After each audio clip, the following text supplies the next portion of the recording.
Picture yourself at 20. You're part of a small group, maybe 20 or 30 people. You've known every single one of them since birth. Every day you hunt together, gather food together, sleep beside the same fire. And at some point it becomes clear, there's no one in this group you could pair with. Everyone is either a close relative or someone you know so well you can't see them any other way. You need someone from outside. That moment, the need to go beyond your own circle, was the starting point for one of the most important social inventions in the history of our species: marriage. Marriage didn't emerge from love or from law. It emerged from biological necessity. Let's start with a question that seems simple. Why does marriage exist at all? The answer from evolutionary biology is surprisingly pragmatic: to avoid inbreeding. Inbreeding, mating between close relatives, is catastrophic for a species. It accumulates harmful genetic mutations, weakens immune systems, reduces offspring viability. Every successful species solved this problem one way or another, through dispersal, through instinct, through social norms. Humans solved it through culture. In 2017, a study published in the journal Science, led by Professor Eske Willerslev of the University of Cambridge and the University of Copenhagen, analyzed the genetics of Upper Paleolithic remains from the Sungir site in Russia. The burials date to around 34,000 years ago. The key finding?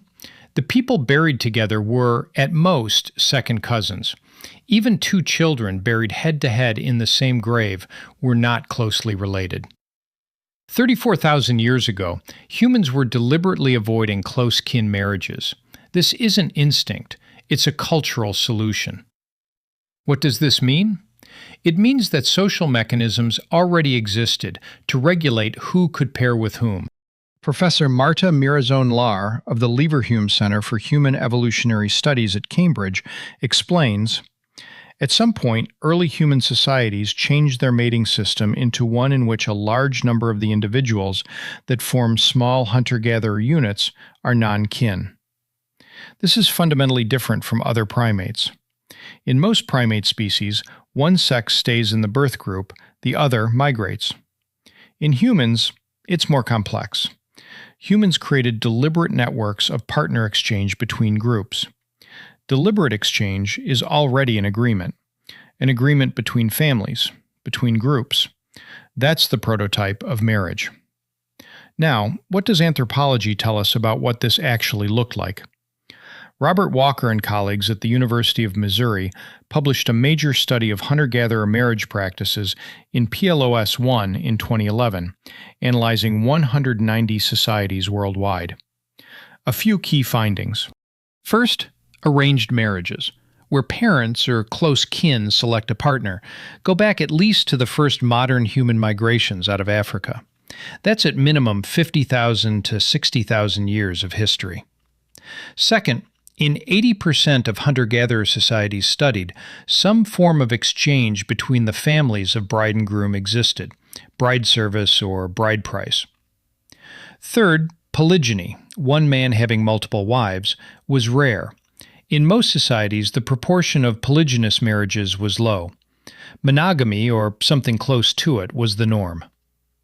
In 80% of hunter-gatherer societies, families exchanged something at marriage. Marriage was a contract between groups, not just between two people. Let's look at bride service, one of the oldest human institutions. Imagine, a young man wants to marry a woman from a neighboring group. He doesn't just show up and take her. He goes to live with her family for a year, 2 years, sometimes longer. He hunts for her father. He gathers food for her mother. He helps care for her brother's children. He's proving that he can provide for a family, that he's reliable, that he's someone you can count on. Only after that, or alongside it, does he earn the right to bring his wife into his own group. Among the Hadza of Tanzania, the San of southern Africa, Aboriginal Australians, the Yanomami of the Amazon, everywhere anthropologists look, they find some version of this pattern. The groom pays, in time, labor, or goods, for the right to a partner. This isn't degradation or primitivism, it's the logic of a world without banks, contracts, or state guarantees. The only guarantee is reputation. The only currency is trust. And now, a question I'd genuinely love you to leave in the comments. Think about your own wedding, or weddings you've been to. What element of the ritual still feels strange, excessive, or, on the other hand, absolutely essential? The thing without which it's not a real wedding. Drop it in the comments. I'm genuinely curious. What's the one thing, for you, that makes it count? Now, what is marriage from the perspective of its social function? For prehistoric people, marriage wasn't just the union of two people. It was the union of two groups. When a woman went to live with her husband's group, or vice versa, she became a living bridge between two communities. Her children belonged to both lines. Her brothers and her husband's brothers became allies, not just acquaintances, but people bound by mutual obligations. In a world without governments or armies, those alliances were literal survival. If your group was starving, your wife's kin took you in. If outsiders attacked, her brothers came. Marriage was politics, diplomacy, the building of mutual aid networks that could save your life in a bad year. Prehistoric marriage wasn't the union of two people. It was the union of two groups, political, economic, biological. What actually happened at the ceremony? This is where direct evidence gets thinner, but we have several sources. First, ethnography. Observations of contemporary hunter-gatherers let us reconstruct what ancient practices likely looked like. Second, archaeology. Finds of ornaments, ochre, and traces of shared feasting in Upper Paleolithic burials and settlements. Third, comparative anthropology. The search for universal elements of wedding rituals that appear in every culture, and almost certainly have very deep roots. The Cambridge researchers studying sun gear noted that the complexity and time invested in manufacturing the ornaments and grave goods suggests people had developed rules, ceremonies, and rituals for partner exchange between groups, practices that may have foreshadowed modern wedding ceremonies. What was probably at a prehistoric wedding? A feast. Shared food is one of the oldest markers of social alliance. For people living under constant threat of hunger, sharing a meal is a gesture of enormous significance. Not just feeding someone, publicly feeding guests from another group. Ornaments. Archaeological finds show that Upper Paleolithic jewelry, shell beads, animal teeth, ivory bracelets, was produced in huge quantities and served as a major marker of status, group belonging, and social connection. The transfer of ornaments at marriage was almost certainly a standard practice. Witnesses. Marriage isn't a private affair. It has to be recognized by the community. That's what made it valid. Witnesses from both groups. Elders confirming the agreement. A feast, ornaments, public recognition. Three elements without which a prehistoric wedding would have meant nothing. Here's what's striking. How much of that survived into the modern wedding? The feast. You book a restaurant or a reception hall. The ornaments. Rings, a veil, a white dress, a bouquet. Public recognition. A ceremony, a registry, guests, photos on social media. Exchange between families. Gifts, contributions to wedding costs, the merging of financial lives. Relocation. Couples often move when they marry. We change the details. We change the economics. We dropped bride service in most cultures. We added romantic love as the central narrative. But the core architecture, a public declaration of union between two people, sealed with a feast and an exchange of valuables, witnessed by both families, has barely changed in 30,000 years. Now for the part most people don't think about. Prehistoric marriage almost certainly did not include romantic love as the basis for choosing a partner. That doesn't mean people didn't fall in love. It means love wasn't the selection criterion. Anthropologist Manuela Apostolou analyzed 190 hunter-gatherer societies, data cited by Walker and colleagues, and found that in 85% of them, marriages were arranged by parents or close kin. Young people didn't choose, they were chosen for. Why? Because the choice of a partner was too important to leave to individual feelings. It was a group alliance, a political and economic decision, a question of survival in the most literal sense. Romantic love as the foundation of marriage is a very recent invention. In historical terms, practically yesterday. It emerged as a dominant ideal in Western culture somewhere around the 18th and 19th centuries, and it's still not the norm in a significant part of the world. Romantic love as the basis for marriage is an invention of the last 200 years. Before that, marriages were arranged, and it worked. What about polygamy?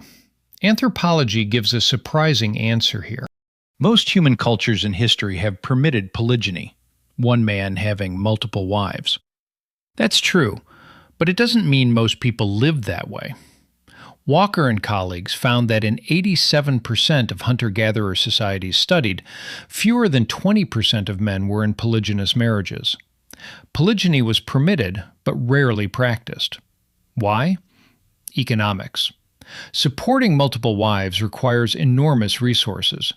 In a hunter-gatherer environment, almost no one could afford it. Human biology also points toward pair bonding. We're a species with relatively low sexual dimorphism, the difference in body size between males and females, compared to strongly polygynous species like gorillas. That's an indirect biological marker suggesting our ancestors were predominantly monogamous or close to it. Now, what happened after the wedding? Where did the couple live? One of the key anthropological questions. Three main patterns: patrilocality, with the husband's family; matrilocality, with the wife's family; bilocality, flexible, with either. Recent research suggests early hunter-gatherers showed significantly more bilocality and matrilocality than later societies. The rigid patrilocal pattern strengthened with accumulated property and farming. Makes sense. No property to pass down the male line means no pressure to live with the husband's family. Where to live after the wedding? In the prehistoric world, that question was open. Rigid patriarchy came with property. And now, a question I want to ask you directly. If you could keep only 3 elements of a modern wedding, the ones that matter most, the ones without which it's not a real wedding, which would you choose? Rings? A shared table? A public vow? Family present? The white dress? The legal registration? Put your 3 in the comments. It's one of those questions where everyone's answer will be different, and that's exactly what makes it interesting. I want to read yours.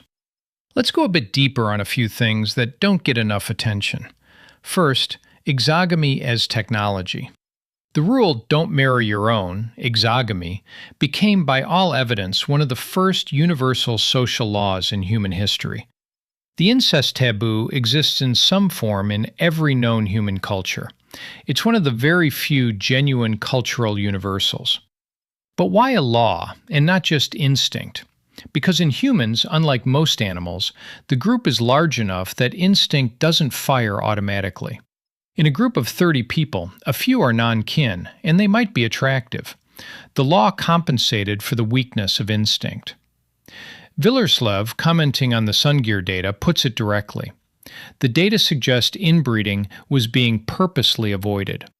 People were taught who was available and who wasn't. That knowledge passed down across generations as cultural learning. Second, ornaments and the status of the bride. One of the most striking findings in Upper Paleolithic archaeology is the sheer amount of time and labor invested in making ornaments. At Sungear, the adult male was buried with approximately 3,000 mammoth ivory beads. Each bead took around an hour to make, 3,000 hours of labor for the ornaments on one burial alone.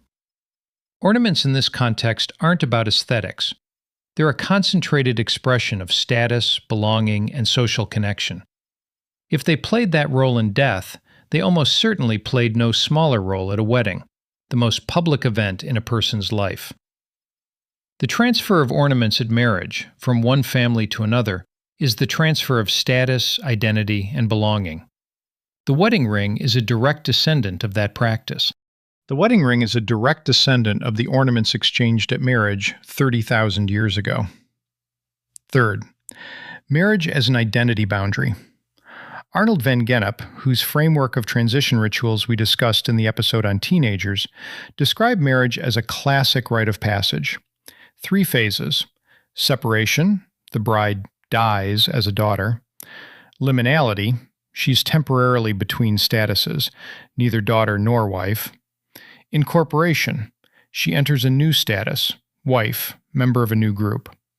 Hence the veil that hides the face until the moment of unveiling. Hence the tradition of not seeing the bride before the wedding. Hence the name change.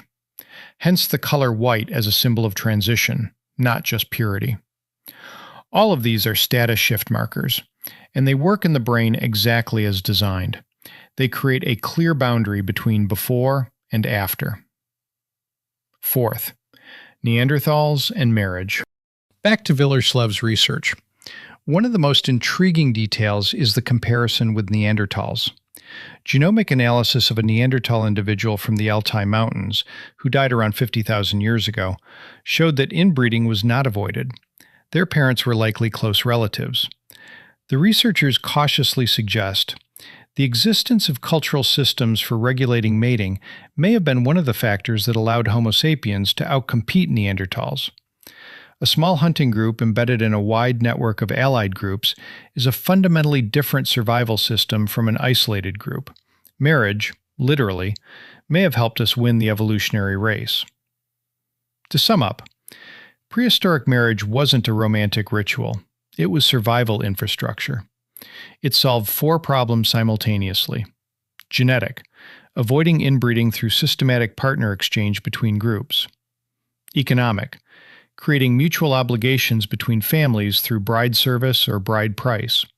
Political, forming alliances between groups that could help in lean years or intergroup conflict. Social, publicly recognizing the new status of 2 people and 2 families before the entire community. And all 4 functions, in one form or another, survived into the modern wedding. We changed the form. We added romance. We dropped the bride service in most cultures. We called it love. But underneath that layer sits the same architecture our ancestors were building 50,000 years ago. We think we're throwing a wedding. What we're actually doing is running a program that evolution and culture spent tens of thousands of years writing. Fifth, marriage as a solution to the who's the father problem. Humans have an unusual trait compared to most primates: concealed ovulation. Women show no external signs of fertility, which means a man can never be entirely certain of his paternity. That creates an evolutionary problem. Why invest in a child who might not be yours? Marriage solved this through social contract. Public recognition of a couple by the community established a norm. This man is this woman's husband. Her children are his children. Violating that norm was socially punished. This isn't a moral invention, it's an evolutionary solution to the problem of paternity uncertainty, and it became the foundation of the human family as an institution. Sixth, marriage among our closest relatives. Chimpanzees, our nearest living relatives, sharing around 98.8% of our DNA, don't form stable pair bonds. They have a male dominance hierarchy, constant competition for access to females, and intergroup aggression. Bonobos share roughly the same amount of DNA, about 98.7%. They have a matriarchal society, far less aggression, and use sex as a social bonding tool. But stable pair bonds are also absent. Gorillas operate on a harem system: 1 dominant male, several females. Humans are the only great ape species where pair bonding is the norm and is formalized in a social institution. This tells us that our path to monogamous marriage isn't a universal evolutionary destination. It's a unique solution that emerged in our lineage specifically. When and why it happened is still debated. One hypothesis, it's connected to fire and cooking, which created the pair household as an economic unit. Pair-bonded marriage isn't the universal evolutionary path. It's a unique invention of our lineage. Seventh, what marriage tells us about ourselves today. We live in a world where romantic love has officially become the primary foundation of marriage. Historically, this is an anomaly, and it's created new problems. When a marriage is built only on feelings, and feelings change, divorce rates rise. When marriage stops being a union of two families and becomes only a union of two people, it becomes more fragile. That doesn't mean the old way was better. Arranged marriages carried enormous suffering, especially for women. Freedom to choose your own partner is a genuine gain. But the evolutionary function of marriage hasn't gone anywhere. We still form alliances between families. We still publicly declare a union. We still feast and exchange valuables. We still change status. We just renamed all of it our special day and decided we know better than 50,000 years of tradition. Maybe we do. Maybe we don't.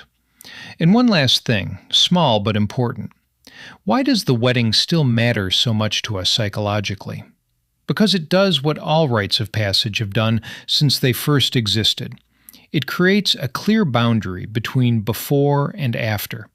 It gives you the feeling that something genuinely changed, not just legally, but existentially. In a world where most boundaries are blurry, when are you an adult? When are you successful? When have you figured yourself out? The wedding remains one of the few events that gives a clear answer to at least one question. Before, one status. After, another. That, and not the dress or the champagne, is what makes the wedding irreplaceable. And that's what our ancestors understood, without neuroscience or anthropology, 30,000 years ago. And still, one question that stayed with me. What is actually universal about weddings? What shows up in every culture? Anthropologists find 4 elements everywhere, from Aboriginal Australians to the Inuit, from Amazonia to traditional Africa. First, always public. Secret marriage is nonsense almost everywhere. Community recognition is what makes it valid. Second, always some form of exchange. Labor, food, ornaments, money, promises, but exchange is always there. Third, always a status change for both. Not just entering marriage, becoming a husband, becoming a wife. New roles, new rights, new obligations. Fourth, families are always involved. Marriage has never been exclusively the business of two people. Always two families, two groups. 4 universal elements. All 4 exist because they solve real problems. All 4 survive in the modern wedding, in changed form. We think we've moved on, but the architecture stays the same.